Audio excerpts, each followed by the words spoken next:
Perhaps you're wondering what this turn of events came down to. What brought it about? Well, to understand that, once again, it's important to step back to really see the scope of things. Not long ago, back in the realm of demons, the city of Matara, Mesotora had just received a gift in exchange from the Black Iron King for an tool that would allow him to find his son. He made great haste heading towards the nearest gate. As he did, he made his way through the room where the elite squadrons were gathered, walking in without a word, other than the crystals. Who has them? The ones attuned to my son's life force. Now! Mesotora shouted. The soldiers surrounding him, without any hesitation or asking any questions, began to show their crystals, each group having only one. Mesotora walked up to the nearest one, snatching it from him. Grasping the other crystal in his hand, he placed them beside each other. As he did, he saw the glow from one crystal float to the next, beginning to suffuse itself into the gem. And as it did, he quickly turned around, throwing the gem back to the soldier, and making his way out of the room without another word. Yes, it works. The energy suffusion took place just as he said it would. Now I have a direct line to my son. I'll be able to find him. It'll take me right to him. I have no time for piddling games. I have to get to the gate immediately. With this in hand, nothing can stop me from finding him, and no one else will reach him before I do. You'll be home before you know it, son. Mesotora thought to himself as he rapidly walked out of the castle, not realizing the level of demonic energy that he was allowing to flow out, so much so that it was almost suffocating to those he passed, terrifying as most fell to their knees. But as he exited the outer walls of the castle, he heard some disturbing noise. A massive explosion coming from the direction of the gates. He could feel pulsations of demonic energy flowing out from those locations. With no hesitation whatsoever, he called forth a set of flaming wings, beating them solidly, pressing him off of the ground in a single stroke, and he began to fly towards the gate at rapid pace. What in the hell was that? The gates are sealed. Is someone else trying to breach? Hamilton's already through. What's going on? He said, trying to make it to the gates as fast as he could. Eventually, he made it there, touching down outside of them, barely trying to slow himself as he descended. His impact shattered the stone ground around him, but he didn't acknowledge it at all, simply continuing to make rapid pace into the building in which the gate was housed. As he did, he saw a flurry of men in a terrible state, most unconscious or dead. There were a few scattered men trying to pick through the wreckage, checking to see if soldiers were alive, some seeming to tamper with equipment.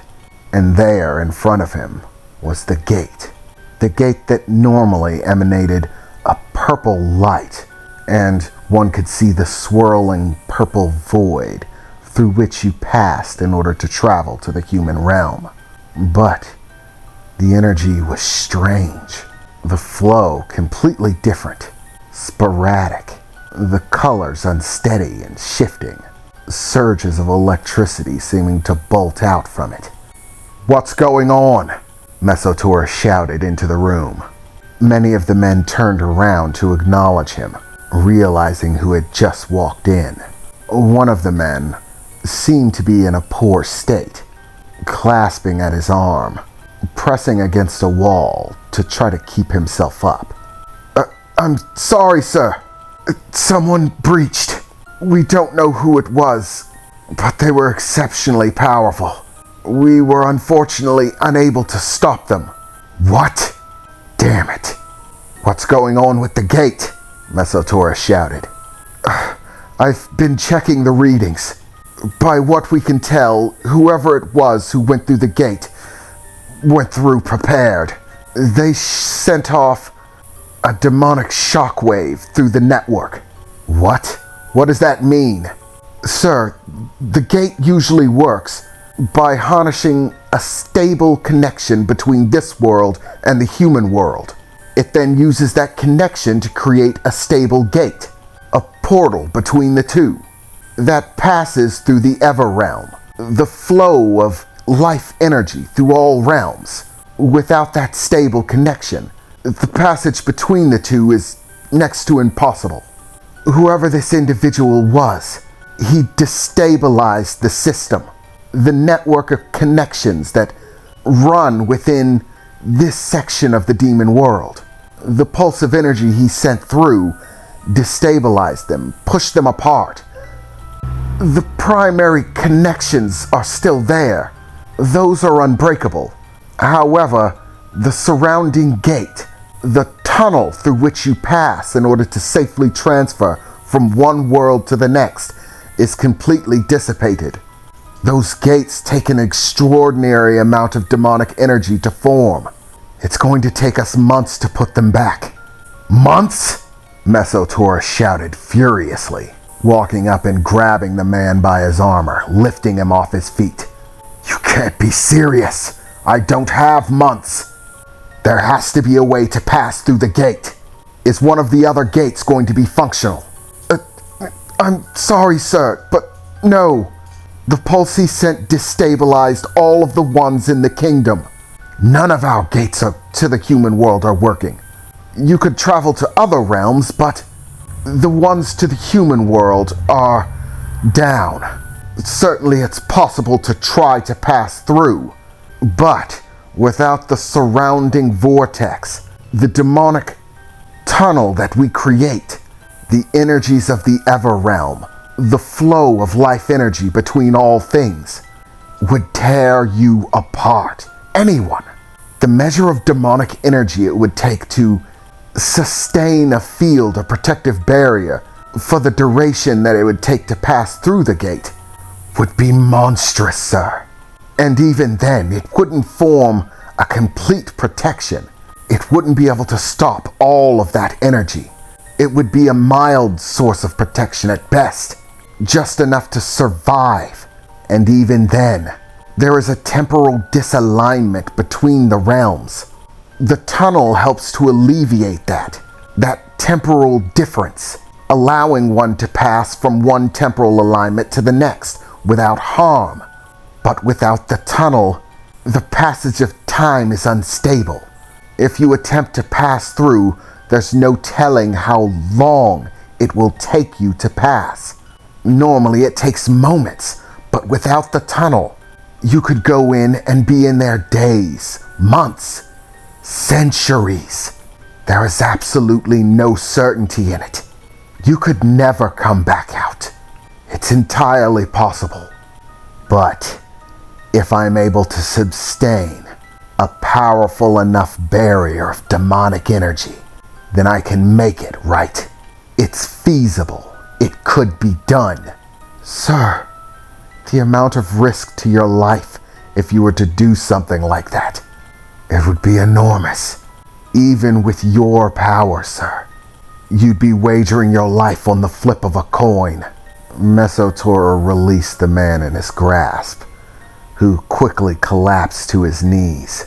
Still unable to stand, Mesotaurus' demonic energy pulsing outward didn't make it easier.